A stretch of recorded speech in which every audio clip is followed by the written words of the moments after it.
إنريناو هو مهرجان سنوي للفنون الحية وفنون الشوارع، والذي سيقام اعتبارا من عام 2022 في المنطقة 9 في ليدا، ومن 16 إلى 19 مايو 2024. ستقام النسخة الثالثة. المهرجان هو مشروع ثقافي واجتماعي ولد من تعاون شبكات المجتمع المختلفة في المنطقة، ويحظى بمشاركة وتعاون قويين من نسيجها الجمعوي والجوهري.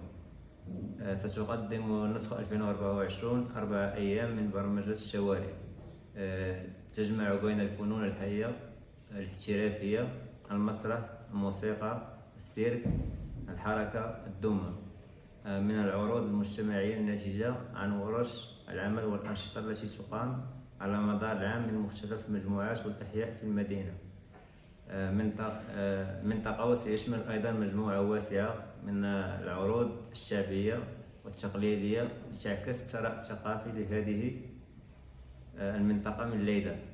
بالإضافة إلى ذلك سيحتوي أيضا على عروض ومساحات شاملة لضمان تمثيل جميع الأصوات ووجهات النظر.